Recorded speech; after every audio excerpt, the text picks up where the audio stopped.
So there's a lot of these stunning articles that are coming forward, ladies and gentlemen, that are very, very alarming considering the age of these people that are now experiencing heart failures and heart disease out of the blue. These are healthy individuals that had their whole lives ahead of them, and all of a sudden, they are now conflicted with cardiovascular symptoms and syndromes.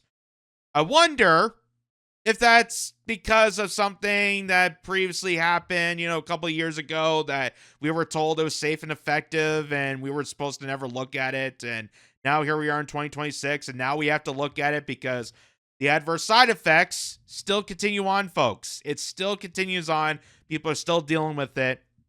And including a story like this. Heart failure rising among younger Canadians, data shows. This cardiologist explains why. This is CTV News reporting on this. And we've seen a lot of stories around the world. But this one in particular was very interesting.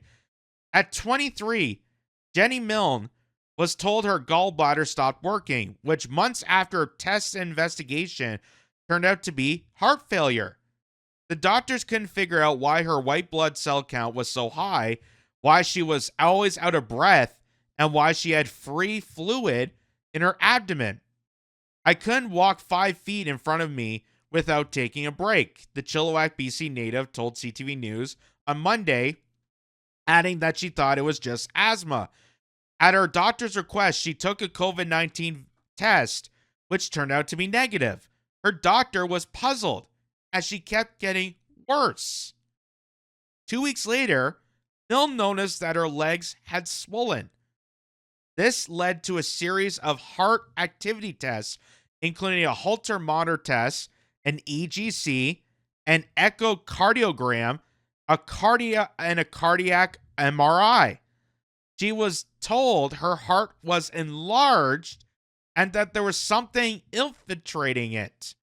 She was also diagnosed with a pulmonary embolism and a clot in one of her lungs. At 23 years of age, healthy individual, all of a sudden is now having a slew of problems. She's short of breath. She's been to doctors numerous times. They can't figure it out. She has to go and have these cardiac tests done. And they're saying now she has heart disease at 23. Again, healthy individual. I wonder if it's something to do with, what previously went on in this country and elsewhere around the world, just a few years ago that people like us are still dealing with. I wonder if that's the case. I wonder if they're going to actually explain this on CTV News. Thought that my internal medicine doctor quickly realized that my heart was failing and was not going to be managed through internal medicine, Milne, who is now 29, said. After the doctor found out a biopsy that she also had, how do you say that? Endomyocardial fibrosis, Milne was told that she needed a heart and lung transplant. A year after her diagnosis, Milne had to get her mitral valve replaced. She says the surgery went well and the replacement worked better than expected, sending her heart failure to remission. I was very lucky that my general practitioner, or GP, has a special interest in cardiology and recognized the signs, and I wasn't dismissed. Milne, who now works with the Heart Life Foundation to help provide living with heart disease, said. The Canadian Heart Failure Society and Canadian Cardiovascular Society is calling attention to the rise in cases of heart failure and heart-related diseases in young Canadians to mark the 8th annual National Heart Failure Awareness Week. According to a news release published last week, heart failure is one of the fastest growing cardiovascular diseases in Canada. It is now manifesting at early ages.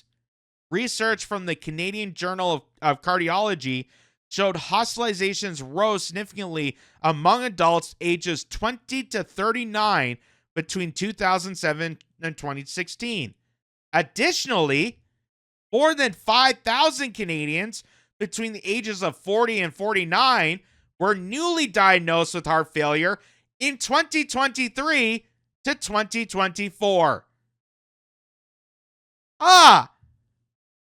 So these are healthy individuals that never had problems before, don't have any symptoms prior, and all of a sudden in 2023, now they experience heart disease, heart failures.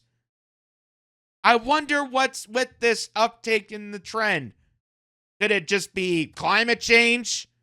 Could it just be the state of nature? Could it be the fact that people are exercising too much? Or could it be the fact that we have to now confirm? I know people still struggle to confirm this. They still want to believe in this, this alternate universe because they'll feel duped getting the jabs. But we have to now confirm that a lot of this is done by the big C jab that happened right around that time. And now these people that are healthy individuals all of a sudden are experiencing life-altering diseases. Life-altering diseases at young ages. And of course, CTV News is not pointing that out. Of course, they're not going to say this in the Canadian Journal of Cardiology. They're not going to report it through the Heart Failure Society because, again, look who funds these outlets. Look who funds the research. Look who is behind all this. A lot of it's big pharmaceutical money. They are not going to bite the hand that feeds them. And that's why for years, and still to this day, we're not allowed to know anything. We're not allowed to know anything. According to Heart and Strokes analysts of data from the Canadian Chronic Disease Surveillance System, Dr. Margot Davis, a cardiologist from Vancouver, BC, and president of the Canadian Heart Failure Society, told CTV News on Monday that there's been an increase in the number of young Canadians being diagnosed with the disease at their heart failure clinics between ages of 20 and 40. In recent decade or two, we've seen that the proportion of older patients who are being diagnosed with heart failure are dying of heart failure remain relatively static, Davis explained. They might even be improving a little bit as we are getting a better at treating it. But at the same time, we're seeing an increased rate in the younger patients so that they're now making up a greater proportion of our heart failure population. There is a great burden of risk factors for heart failure among people from the younger demographic, leading to an earlier onset, the cardiologists explained. Are they going to say it? Are they going to say it? There's a lot of heart failure that's caused by 3 risk factors. Things like diabetes, high blood pressure, obesity, coronary artery disease. All these things that used to be much more prevalent in older patients are increasingly common in younger patients as well. Well, ladies and gentlemen, she didn't. She forgot one little thing that I pointed out, why exactly in 2023, all of a sudden these healthy individuals experience no symptoms beforehand, has no medical records of any of these, all of a sudden they got heart disease. So you try to do the math there, Doc. You try to figure that out. How does a young person who doesn't have any symptoms beforehand all of a sudden just gets heart disease and has no family history, no causation to it? Just all of a sudden. What happened around that time that we were told was safe and effective, that we had to get it, that there was no further testing, they couldn't do testing because we're going at the speed of science? What happened around that time that was causing all this? Davis called a confluence of these risk factors a perfect storm that leads to cases of heart disease in younger people who aren't aware that they're at risk of organ failure. Oftentimes, their healthcare providers also aren't really thinking of heart failure for younger patients when they come in with shortness of breath, the cardiologist said, adding that this is why spreading awareness about this was so important. Again, you're missing a vital point of why now people are experiencing a rapid uptake in heart disease in younger people. This is not 20 years ago. This is now. And what happened recently that we can now prove with science, with evidence, with actual physicians and doctors who studied this, proven that this is the cause of the big C jabs that we got, that we were told to get, that we were mandated to get. We're saving communities. We're saving lives. Well, now here you are with younger demographics experiencing heart failure. How is that saving communities? How is that saving communities that now younger people are experiencing earlier deaths? That doesn't sound right to me. That doesn't sound right to me. Otherwise, what happened is they go underdiagnosed until they have much more advanced disease, and then it's much harder to treat, and we have worse outcomes for our patients. Younger people are usually stronger than older patients with heart disease and chalk up their breathness during activities or exercise to asthma, allergies, or bronchitis without realizing that they could be at risk for heart failure, leading to a difficulty in diagnosing. And all that's true for both patients and providers, she said. Heart failure in young people is treatment to the same manner as if we're with an old person who presented with symptoms of heart failure, the cardiologist explained. Cause for breathlessness in a young person should always be investigated. So, again, they're not going to ponder the fact that all of a sudden, around this time, what happened that may have caused this? What happened that may have caused this? We're just going to feed around the bush. But luckily, some people pointed this out. This woman, Carla Treadway, says, CTV, I wonder what's causing all the children to have heart attacks. Pfizer, anyone want to join our study on teen heart issues from the COVID vaccine? Surprised that they didn't pick that up. I'm surprised the cardiologist didn't inform CTV News that. Or maybe CTV News added it onto their reports. Because this is legit, folks. This is legit. This is from the Myocarditis Foundation. It says a study to learn about the COVID-19 vaccine in people that are less than 21 years old. So now because they gave an experimental injection into younger people, which they shouldn't have, according to real medical evidence and scientific backing, now they're doing experiments on the people that they've put an experimental injection into them. Because they know that now it's causing all these problems. They knew it. They knew it from the start. They knew that the mRNA technology was not equipped to deal with this. They knew that there was going to be effects. There was going to be an uptake. That's why, Joe Rogan. Remember Joe Rogan said that maybe younger people should not consider getting the jab. Why would younger people need that? Are they going to apologize to Joe Rogan now because of all these stories? I doubt it. They're still going to say he's a buffoon. He's a maniac. He took horse paste prescribed to him by a doctor. I'm sure they're going to get Neil Young to do another Spotify ban because, Joe Rogan's still doing podcasts on there. Meanwhile, this is going on. They're now doing studies because now the people that got the jab, that were told to get the jab, that were told that's safe or effective, isn't actually coming out to fruition. That's not safe and effective. Whoops. Sorry.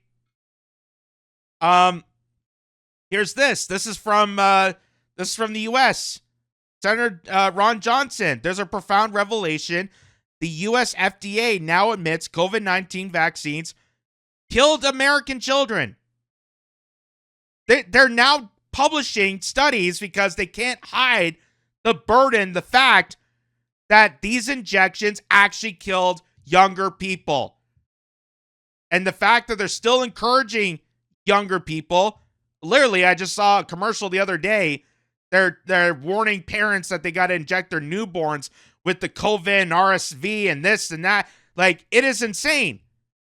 Knowing that we have this information in front of us and we're revealing it to the public at the same time, they're still doing commercials to get children injected with these chemical concoctions that have not been fully tested. So here's Ron Johnson in Congress about it.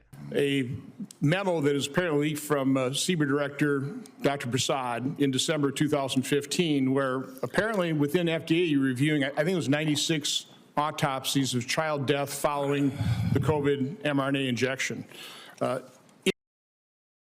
So they got it from Dr. Prasad after 96 autopsies of young Americans that died. And they have now concluded that there is a link between the onset deaths of these young people and the injection. Go figure. Go figure.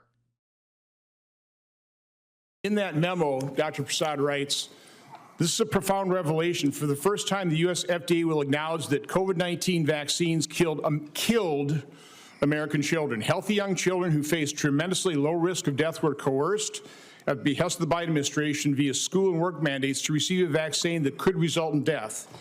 In many cases, such mandates were harmful.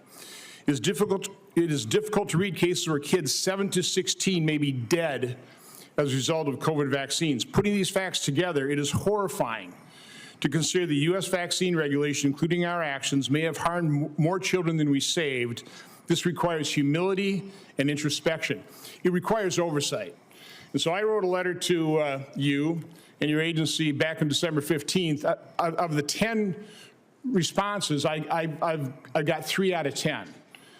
No responses, no response in terms of the documents I requested. So I'm asking you, please, will you commit to responding fully to my December oversight letter? You have my 100% commitment. So he's stating this to RFK Jr. because RFK Jr. is the head of the Health and Human Services Division.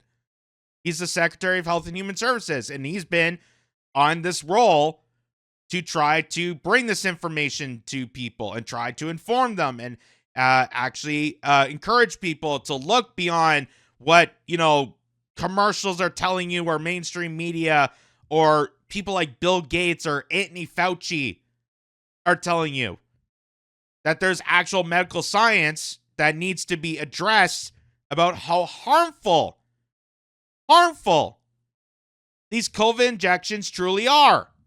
And people are now dealing with this. They're now dealing with this.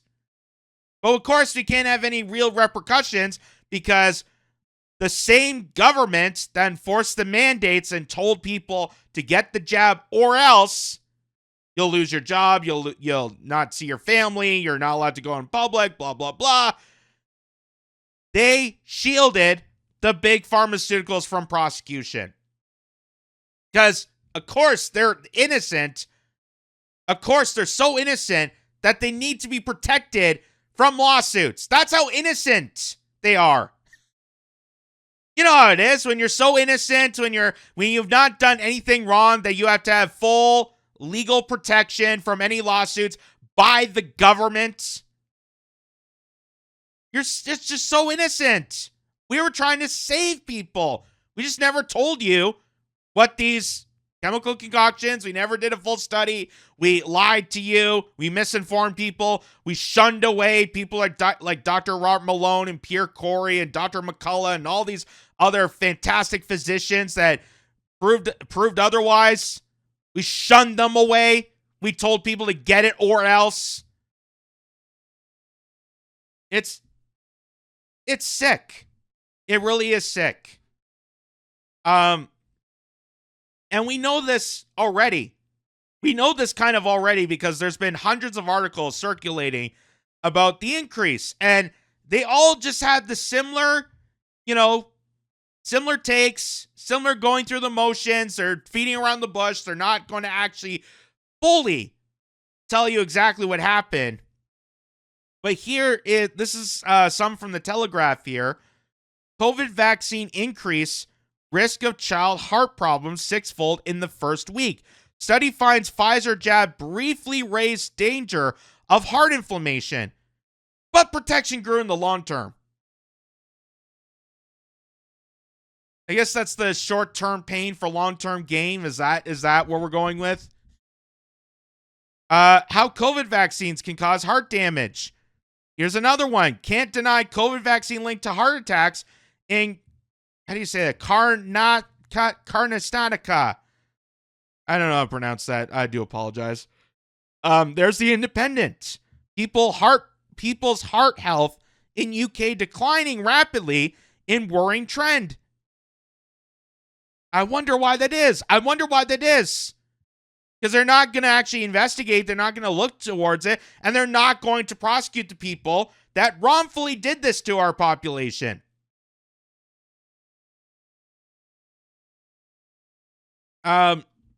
Here's Children's Health Defense Network. They've been a really good resource.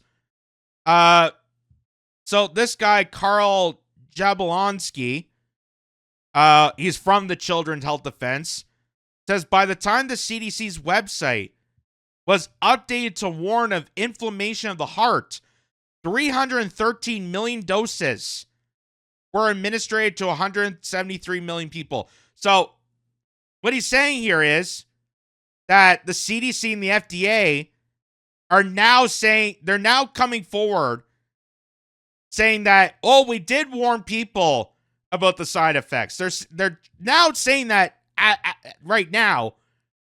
But what really happened was they didn't tell people at the time it mattered. They purposely misinformed. They purposely lied to people. They purposely dug information to the ground. They didn't want people to know. They're hiding all this information. And the only reason they then published on their website is, again, to save them from legal trouble. Because then they can go and point and say, look, it was on our website the whole time. It was on our website the whole time. Look, you can see, may cause heart inflation. So it's not our fault. It's not our fault.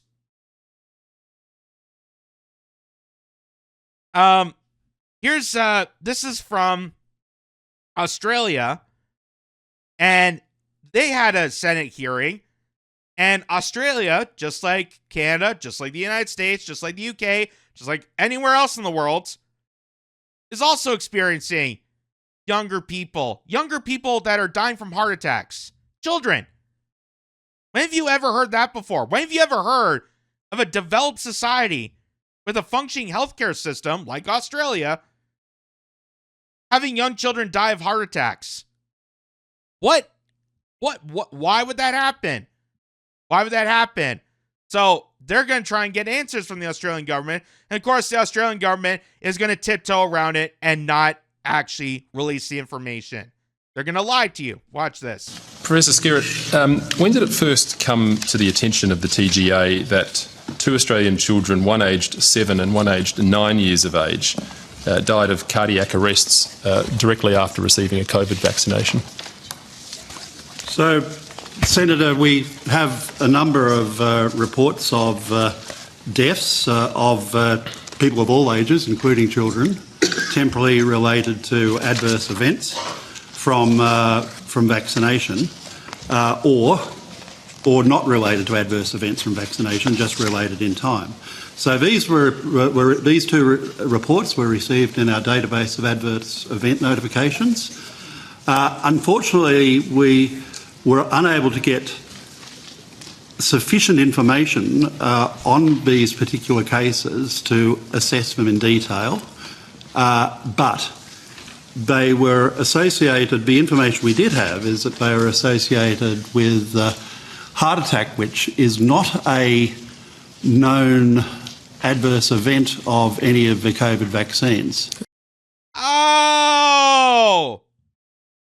Isn't that interesting? We have these reports about all these young kids that are dying from cardiac arrests, and we're very alarmed by this. But the information that we're allowed to see compared to the information they kept quiet and bribed us with so that we wouldn't release the information tells us that the COVID vaccine is no danger to them. That there's no correlation between the amount of children that got the injection to right now dealing with the adverse side effects. Wow. And they're still trying to pull this game in 2026. They're still trying to pull this game in 2026. And you know what the sad part is? There's still people out there that are going to swallow this crap. There's still people out there that are going to swallow this crap. And I don't know if it's just because they're completely brainwashed to just serving the big pharmaceutical agenda and they just don't care, or if now they're realizing that they screwed up, they got the injections, they got the boosters, now they feel impacted by this, and they don't want to be part of this trend. But guess what? It's happening. It's happening. And this is why I've been telling people, ever since I got the jab, I got 2 shots of the Pfizer, and I got injured with my shoulder. I've been telling people you should look into this more. Do some research, investigate, ask questions before you get it. That's what at the time I should have done that. And I kicked myself for it, and I feel regretful that I got the injection, because God knows what can happen to me. And what's already happened to me. But this has been the whole philosophy around all medicine.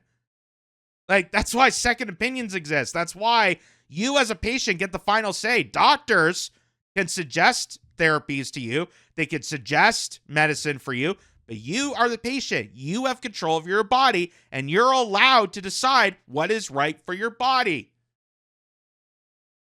But they don't want that. They don't want that. So they're still going to try and misinform people in 2026. How hysterical.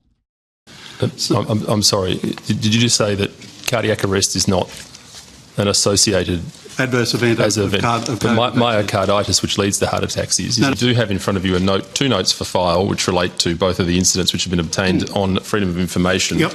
Both of which I think do draw a conclusion that they were as a result of the COVID vaccination. No, that is incorrect, Senator. If they are as a So he's reading notations from a Freedom of Information Act that proved this.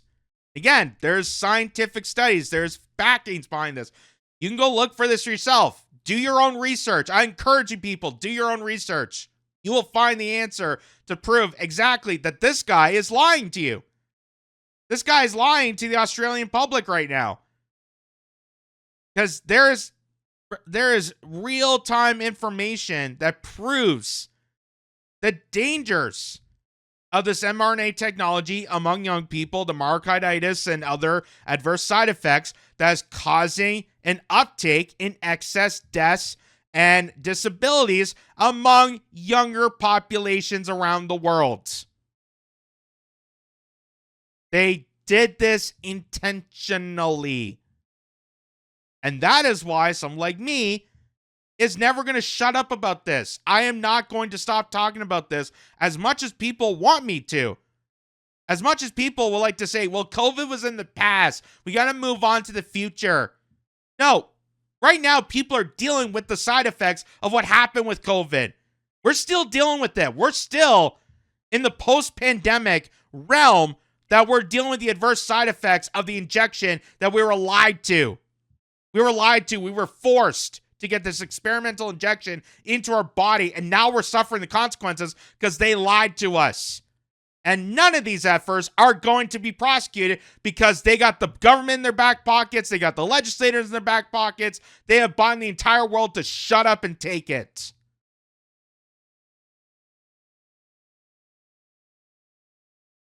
It is unbelievable.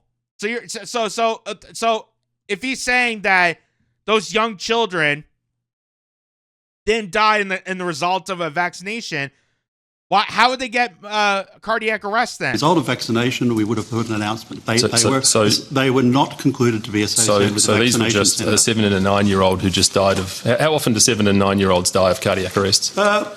Unfortunately, it's not as uncommon as you think. Really? Well, unfortunately, it's not as uncommon as you think. Really, a 7 and 9-year-old. A 7 and 9-year-old child just gets cardiac arrest, just dies of a heart attack. It's just the norm now. Just the norm now. Deal with it. Live with it. Isn't that just sick? Isn't that just twisted and sick? Here's also Dr. John Campbell, who I've since discovered when going through the pandemic and doing my research. This guy knows what he's talking about. This guy who's a well-known medical, I think he's a nurse. I don't think he's a full medical doctor, but he's definitely in medical arts in the UK. And he has pointed out, using logic and reasoning and medical studies, to back all these claims, to back everything that I'm saying, that other people have been saying. It's not anti-vax theories. It's actual proven data. And here he is going to explain the uptakes in deaths among young people. From 1999 to 2010. To project expected mortality trends for 11 to 23. So all of these figures above the line are based on this 1999 to 2010 baseline. We analysed 3.34 nearly million deaths among full population aged 25 to 44 from 1999 to 2023. So a good range of data.